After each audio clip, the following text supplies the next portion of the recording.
Hello and welcome back to another lore video. This time is going to be on Duskwood. Now Duskwood is an interesting zone. It's one that back in vanilla was rather annoying to play through, but it was a zone I think a lot of people ended up liking as a place because it did a really good job of having this dark kind of foreboding theme and stuff like that. It was changing the Cataclysm and mostly for the better, I must say. They've made things a lot more convenient and it's in general now a pretty fun zone. Not a giant amount of gimmick quests, actually it's quite a regular questing zone, but I think it really sells itself with its theme and sort of tone.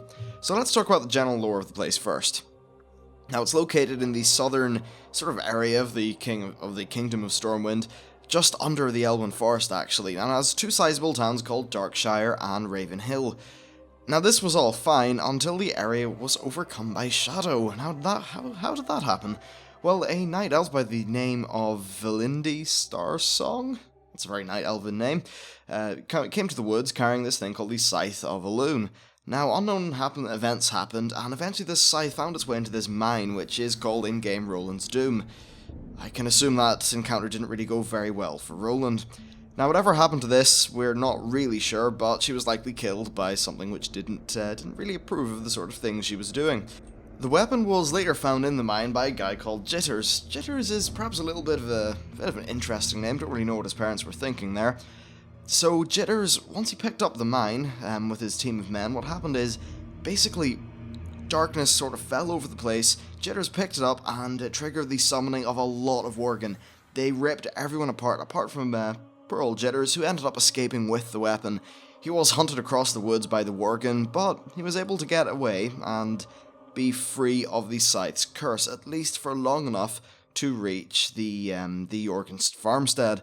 Now when he got there, he found he saw these black riders, and probably not the Lord of the Rings variety, but probably rather close, and apparently they were from Deadwind Pass, perhaps from Karazhan, I'm not particularly sure.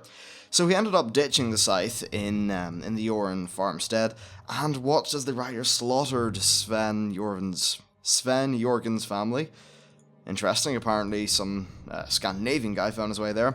But his family was slaughtered in front of Jitter's eyes, and the frightened guy legged it to Ravenhill, where he pretty much has been ever since. Now the darkness lingers in Duskwood, and is culminated in there being a lot of undead and a lot of Worgen throughout the zone.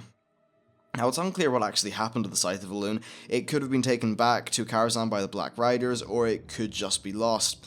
So now the former inhabitants of the zone actually hide in a town called Darkshire, but it wasn't really originally called Darkshire. It was called the Grand Hamlet, which is perhaps not the best name, but I don't know, just to make things a little bit more atmospheric, they renamed it Darkshire, and they pretty much stay there, battling the undead and the wolfmen who inhabit the woods. To help them battle this, they founded the Night's Watch. Now, the Night's Watch are actually a reference to a few different things. First of all, obviously Game of Thrones, and secondly, a painting by, I believe, it's either a Danish or a Dutch artist, one of the two. One of the parallels between the Night's Watch in Game of Thrones and the Night's Watch in this is that they have both been largely forgotten by their respective kingdoms. Funny enough, this would actually make the second Night Watch inspired faction in the game, with the Shadowpan monks being very much inspired. You can hear by their quotes and stuff like that. But anyway, that's irrelevant. In Cataclysm, there was a little bit of a change when a group of Worgen arrived at Ravenhill, and they are there to, I suppose, research the native Worgen and try to find a way to cure them, bring some of them back to sanity, and I suppose find out what happened. Now let's talk about locations in the zone. So Darkshire is the main hub, and it's the first place that you'll get to. It's in the east of the zone, and you'll get there directly from the Red Ridge Mountains. The surrounding forests have been filled with an evil malice which cloaks the land in constant darkness, which is nice, and really one of the things which leads to the zone being very atmospheric. The dead are all over the place, and Worgen are also there as well. They inhabit the surrounding farmsteads, graveyards, all that sort of thing. And even worse for the people there, Stormwind has pretty much abandoned them to their fate, and the army is, well, they're all fighting the Alliance, and they're off fighting the Alliance, and they're all fighting the Horde, and fighting the Pandaren, and they've basically been fighting something for the last 5 or 6 years, so there's been no help getting to these people. And funny enough, actually, it's considered as being a contested zone, even though it is an Alliance zone. There's only one Horde quest there. So this has pretty much left the people of Duskwood little choice but to defend themselves.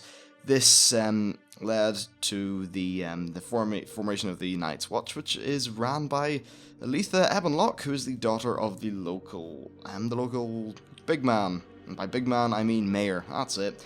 And they basically spend their time striking out against the darkness and freeing the roads and making sure that most of the travelers don't get murdered, as opposed to just some of the travelers which get murdered, which is just lovely. Now, this town used to be called the Grand Hamlet, but it was actually renamed after it was destroyed by the Horde in the First War. That was the first Orcish Horde. Now, the next town is Ravenhill, and it's a little bit similar to Darkshire in terms of its fate and how it's probably not the original name. In Warcraft 1, there was a town named Sunnyglade, which was in pretty much roughly the same location as Ravenhill, so perhaps it was renamed after the First World War, like Darkshire. Now, it held a mortuary school, which apparently graduated the finest embalmers in all of Azeroth. Of course, this meant that when the Scythe of Elune caused all the darkness to rise, the undead were very undead, since it was located on a humongous graveyard, and it slaughtered most of the inhabitants, and after struggling with the battle, most of the people just fled and ran off to Darkshire. There's still a few people there, and in Cataclysm, those few people were joined by a group of Worgen who set up a camp there. Now, also in the south of the zone, you'll find numerous homesteads and mines scattered throughout the south of the zone. These are all abandoned and infested with Worgen, undead, ghosts, the usual sort of affair. There's also a Night's Watch camp in the middle of the zone, and this camp guards the way into the northern Stranglethorn Forest, Stranglethorn Vale, whatever. I can't wait to do Stranglethorn. It will probably be my next zone video because that's where my monk will be going next, so that should be quite interesting. As for these guys, well, they give a few quests, but not a giant bunch. Next we have the Twilight Grove. Now this is an interesting one. It's got a very night elf feel and it's in the center of the zone. It contains a portal to the Emerald Dream, and it used to house one of the Dragon World bosses. Maybe I'll try to find a picture of that. Essentially, they were very large world bosses that were there in vanilla. It's unfortunate that there's not things like that nowadays, but I have a feeling that if it were there these days, it would just be the sort of thing that people farm, and it wouldn't really be as unique and interesting as people would like. So let's talk about quests in the zone. Well, there's quite a few quests here, and it definitely has a more distinct vanilla feeling than Red Ridge did, having pretty much no gimmick quests. And honestly, this wasn't an unwelcome change of pace to the zone, since you do get through it quite quickly. However, if it had went on for much longer, then they probably would have needed to put in one or two more interesting gimmicky quests, just to spice things up a little bit. Now, they did add some great quality of life changes in Cataclysm, such as adding a flight point at Ravenhill and moving Abercrombie, whatever that name, closer to Darkshire. This was one of the major problems of the zone back in the day. You were basically legging it from one end to the other all the time because of this guy's quests. So thankfully they moved him closer to Darkshire, which is really nice. The zone also has a great dark feel with some excellent atmospheric music, which will probably be in the background of this video if I can get it to work. I wish they used more of the vanilla music though, as I vastly preferred it, and it was one of the few dark zones in the game in terms of tone like that. Tirisfal, some of the northern places, and even physically in terms of darkness, it's one of the few places that remains being dark in the post-Cataclysm world, where they did some changes to the lighting system, which meant that there was no dark zones anymore. Now let's talk about a few of the storylines. So this is the only part of this video that will actually have spoilers. If you do care enough about the story, I suppose for a lot of people, this is more the thing where they won't know what the zone is, won't really appreciate why it's there, so it's just the sort of thing that you'll watch and not really go there, but at least you'll get a feeling for the place, which is nice, but more of an appreciation for the world that's in the game. So I'm going to cover the main story quest. There's plenty of other random quests, but these are really only ones that matter. So the first line follows Abercrombie, or whatever, Ambercombe, that's shares a name with that stupid clothing brand who are, for, like, supermodels only, and are terrible. They're nearly as bad as Hollister, maybe they're worse. But, yes, this quest is actually very close to the original version, and initially you think you are helping this old hermit. You do a bunch of tasks gathering rather suspicious reagents for him, like ghoul ribs and rotted, like, flower things, so a bit of an odd fellow. There are also plenty of run-of-the-mill quests that accompany these on the way up to actually something happening. Now, he is, of course, not really your friend, and he summons Stitches, who is a massive abomination, to attack the city. You do eventually defeat him, though, and sadly, Stitches has been changed. He's now a phased event. Stitches used to spawn at Ravenhill and make its way towards Darkshire, actually cleaning out the camp of Night's Watch that was in between the two, and it resulted in a large battle with the Night's Watch in Darkshire, and he would have killed a lot of players and a lot of the city guards It was really cool, actually. This was one of the nice, memorable things about the zone. It's unfortunate that he's been changed just into one of these little events, and I actually believe this guy was up there with Hogger in terms of the amount of players he killed.